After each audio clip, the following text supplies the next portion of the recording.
Ըստ խնդրի, բորիկը սեղանին դրված թղթերից յուրաքանչյուրի ամեն կողմի վրա գրեց մեկական թիվ այնպես, որ թղթի վրա գրված երկու թվերի գումարը միևնույնը լինի բոլոր թղթերի համար։ Նկարում պատկերված են այդ թղթերը և դրանց մի կողմի վրա գրված թվերը։ Պետք է գտնենք, թե ինչ թիվ է գրված մյուս կողմի վրա, եթե հայտնի է, որ այդ մյուս կողմի վրա գրված թվերը պարզ թվեր են։ Նշանակենք այդ մյուս կողմի վրա գրված պարզ թվերը համապատասխանաբար P1, P2 և P3-ով, իսկ ընդհանուր գումարը, որը նույնն է բոլոր 3 թղթերի երկու թվերի համար, նշանակենք S-ով։ Ինչի արդյունքում, ըստ պայմանի, առաջին թղթի համար 44 գումարած P1-ը հավասար է S-ի, երկրորդ թղթի համար 59 գումարած P2-ը հավասար է S-ի և երրորդ թղթի համար նույն կերպ 38 գումարած P3-ը հավասար է կրկին S-ի։ Նախ նկատենք, որ այս բոլոր P-երից ամենամեծը պետք է լինի P3-ը, քանի որ այն գումարված է թվերից ամենափոքրին՝ 38-ին, և որպեսզի գումարը ստացվի նույնը, S-ը լինի նույնը բոլոր 3-ի համար, P3-ը գոնե պետք է լինի 21, որպեսզի 38-ին գումարելով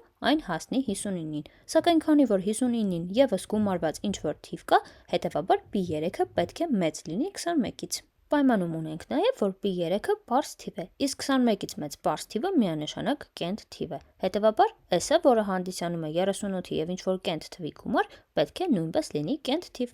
Նույն տրամաբանությամբ, քանի որ 44-ը մեզ մոտ զույգ թիվ է, P1-ը ևս պետք է լինի կենտ թիվ, որպեսզի գումարը S-ը ստացվի կենտ, իսկ այդ P2-ը պետք է լինի զույգ թիվ, քանի որ այն գումարված է 59-ին, որը կենտ է։ Ըստ պայմանի P2-ը ևս պարզ թիվ է, իսկ միակ զույգ պարզ թիվը 2-ն է, հետևաբար P2-ը հավասար է 2-ի։ Երկրորդ տողից էլ ստանում ենք, որ ընդհանուր գումարը S-ը հավասար է 59-ին գումարած 2, 61, P3-ն էլ հավասար է 23-ի, որպեսզի 38-ի հետ գումարը ևս ստացվի 61, իսկ P1-ը հավասար է 17-ի։